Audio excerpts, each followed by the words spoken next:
Today, I'm going to be working on the old trusty Harbor Freight off-road jack that I built. Now, it has been a trusty, worthy jack that I have not literally touched. I've never cleaned it, and I've really just abused the crap out of it for years since I built it. And the other day, it just stopped working and is no longer working at all. So you can see here in the front, we have our Badland 3-ton jack that I'm using because my other one is no longer working. And this has been actually probably 2 weeks. I've had this jacked up, and I threw this other jack under here just in case, and it is not touching. So this jack has been sitting here holding this up for 2 weeks and has not lost any height at all. Now the reason I have all this apart here is a broken RCV. So you can see inside the bell, all of this is broken. This thing is cracked. This whole thing just exploded. Now this was on Pritchett Canyon is when I had this issue, and it took out this shaft as well. So I am currently waiting on a rebuild kit for this Dana 44 bell and a new shaft right here. It's been a couple weeks since I did the warranty claim. Seems like they're just waiting on the shaft, getting the shaft in stock so they can send it to me.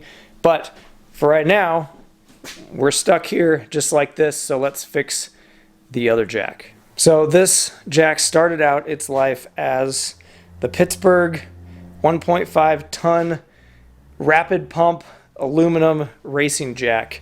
So this has the 911 Motorsports off-road conversion with the 911 Motorsports adapters here. Now I absolutely love this thing. You can see that I have used and abused this. Everything on it still works great. Actually, you know, everything that's the 911 Motorsports works great. You can see we have our attachments here that we can hang on to our extensions. I'm using the other extension down there on that guy right there. I have some other ones back over there as well. But these clamps right here, I can just clamp on my extensions and they're always right there ready to use. Now, the issue is it pumps up, but once it's under a load, this piston right here gets stuck. So you can see how dirty and gross and grimy and nasty this thing is. Again, I've literally never touched this since I built this. I have a couple of videos. I have a video where I built this whole thing. I have a video comparing this jack versus the Badland jack when that thing first came out. So if you want to watch those, I will throw them up on the screen right now and leave the link in the description if you're interested on how I actually did this conversion. But if I was to do this all over again and I had the choice between this jack and this jack right here, for me, in my garage, you can see this is my floor space. And if you guys watch the channel for a while, you know I just have like a one car, you know, double door here. I mean, you could put 2 cars in here if you had nothing else but 2 cars. This jack is just way too big. It is huge. It's ginormous. It is amazing. It works good exactly the way it's supposed to. In the application it's supposed to, but for my tiny small garage, this little rapid 1.5 ton aluminum jack with the 911 Motorsports conversion on it is absolutely perfect. Now I want to fix it because I didn't realize how much I actually used this jack until it's stopped working. So I guess what I'm going to do is I'm going to take it apart, all this section back here, and then pull these pistons out, I guess, and then clean everything, put it back together, check the O-rings, bleed it, and then we'll see where we're at.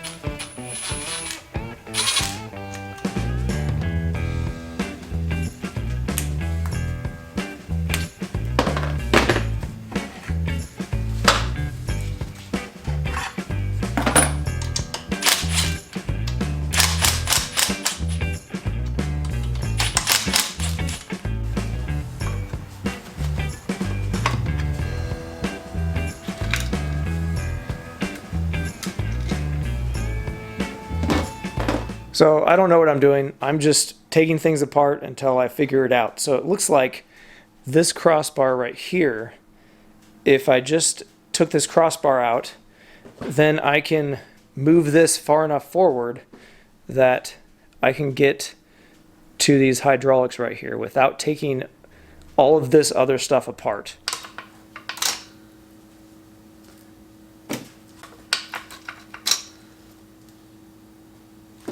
So here is the shaft that was the issue. Might be hard to tell, but it is really, really gunked up and really dirty. Hopefully those O-rings are okay, because I don't want to have to replace those. This one doesn't look as bad, actually. It's a little bit cleaner and not as nasty. So those are the holes they came out of. You can see this side is a lot dirtier and nastier than the other side, because it looks like it's been leaking. So what I'm going to do is I'm going to clean all of it up and then put it back together. Hopefully that will fix it.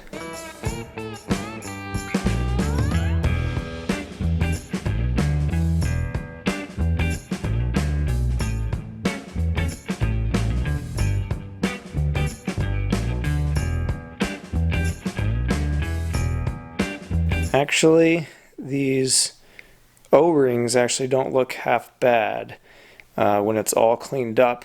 I don't know if you can see, there's a lot of metal shavings. It's not from this itself. It's from me working in the shop, grinding and welding and everything, and it's all just collecting on this. And I think a bunch of it got in here and caused it to leak, causing an issue. The inside of these holes right here are not marred and don't have any issues.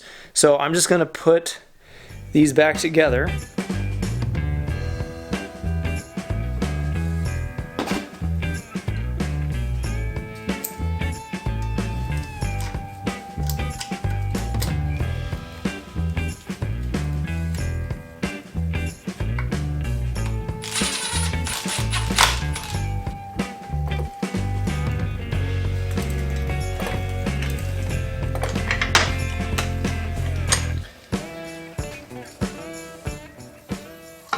Okay, that is definitely much smoother, but we need to bleed it real quick.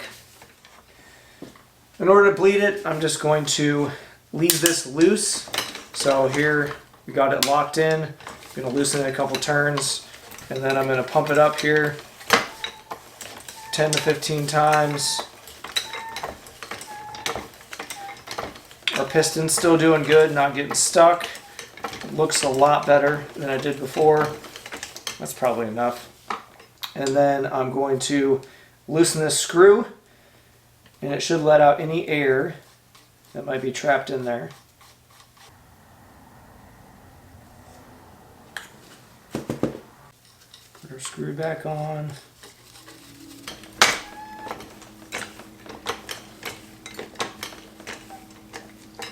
Okay, and then loosen it again. Get a little tuft of air escaping. Still see oil, so we're good. Tighten it up, wipe it down, and let's give it a test. So before any time there was any load on it, this valve would stick and it would stop working. And the valve is not sticking. And I don't want to totally jack it up because the front end is jacked right now as well. But it's under load, and our valve right here is no longer sticking. So I think we fixed it. So this is great news. 20 minutes and the old trusty Harbor Freight jack is back in business. Well, I hope you guys learned something from this video. I did. I learned just by taking things apart and figuring it out as I go. Took way more apart than I needed to, but next thing we're going to be doing is building the rear bumper. I have all the parts to do it. I just need to find the time and the energy and the motivation to do it. Although without the broken front axle shaft, this thing just does everything I want it to do as is. So it's not super motivating to do all this extra stuff but it will be nice to finish it. And I got full onboard battery system that I have all the parts to do it. Again, rear bumper, I have transmission stuff I need to do, this onboard battery system, bed storage, and you know, just a bunch of other little odds and ends that I want to get done on this truck. Anyways, guys, thanks for watching. We'll see you in the next one.